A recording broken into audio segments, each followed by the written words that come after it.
அப்ப இந்த நாட்டுல தார்மீக உரிமை, தார்மீக பொறுப்பு எடுத்திருக்கிறார்கள் என்றால், இந்த நேபாளில் வந்து பிரதமர் ராஜினாமா பண்ண மாதிரி இங்க பிரதமரே ராஜினாமா பண்ணலாம் கூட உள்துறை அமைச்சர் ராஜினாமா பண்ணிருக்கணுமே. என் நிலைமை கட்டுக்கடங்காமல் போனதற்கு காரணம் மாநில அரசு மட்டுமல்ல, மணிப்பூர் மாநில அரசு மட்டுமல்ல. மணிப்பூர் மாநிலத்தில் ஆளுகின்ற கட்சியாக பிஜேபி இருக்கு, ஒன்றிய அரசிலும் ஆளுகின்ற கட்சியாக பிஜேபி இருக்கு. அப்ப பிஜேபி தானே இதற்கு முழு பொறுப்பு எடுக்க வேண்டும். ஒன்றிய அரசினுடைய முக்கிய பொறுப்பில் உள்ளவர்கள் தானே பொறுப்பெடுக்க வேண்டும்.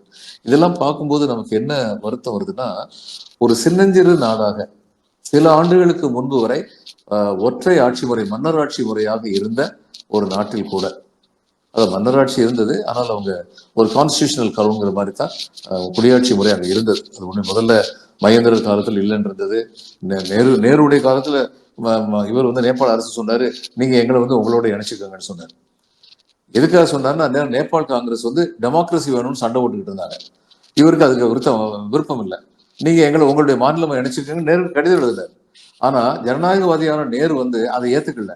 ஏன் ஆசைப்பட்ட சட்னி கூட கொஞ்சம் ஒரு மாநில வந்து நம்ம எடுத்திருக்கலாமே, அவர் அப்படி எடுக்கல. அவர் என்ன சொன்னாரு, ஜனநாயக உரிமைகளுக்காக ஒரு அமைப்பு போராட்டம் நடத்தி கொண்டிருக்கும் பொழுது அந்த போராட்டத்தை நசுக்க வேண்டும் என்பதற்காக உங்களுடைய அரசோடு எங்களை இணைத்துக் கொள்ளுங்கள் அப்படின்னு சொல்லி நேபாள மன்னர் கூறுவதை ஏற்க முடியாது அப்படின்னு சொல்லி அவர் சொல்லிட்டார்.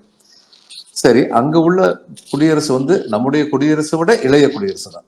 நம்ம எல்லாம் குடியரசு ஆனதுக்கு அப்புறம் தான் குடியரசு ஆனாங்க. அப்படி இருந்தோம் அந்த நாட்டில் வந்து குடியரசின் மேன்மைகள் உணரப்பட்டிருக்கின்றன. குடியரசில் நாம் நம்முடைய மக்களை விரோதித்துக் கொண்டோம், பெரும் கலவரம் சூழ்வதற்கு காரணமாக இருந்தோம் அப்படின்னு உணர்ந்து அந்த பிரதம மந்திரி வந்து ராஜினாமா பண்ணியிருக்காரு.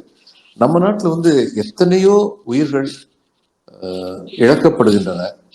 அந்த உயிர்கள் இழக்கப்படுவதற்கு உரிய அளவில் நிவாரணம் கொடுக்கும் சக்தியற்றதாக இருக்கின்ற அரசுகள், அந்த அரசின் வழி, அந்த அரசை நடத்துபவர்கள், அந்த அரசின் மேல் அதிகாரம் உள்ளவர்கள், இவங்க ஏன் தார்மீகமாக தங்களுடைய கடமையை உணர மாட்டேன் என்கிறார்கள். இதை பார்க்கும்போது இந்தியாவில் வந்து இன்னைக்கு வந்து democracy is at a discount அப்படின்னு தான் நம்ம நினைக்க வேண்டியிருக்கு. அது ரொம்ப வருந்ததற்குரியது. இந்த நிலைமை மாற வேண்டும் என்று நாம் அனைவரும் ஒன்றாக விரும்புவதை தவிர தற்பொழுது நடப்பதற்கு செய்வதற்கு ஏதுமில்லை.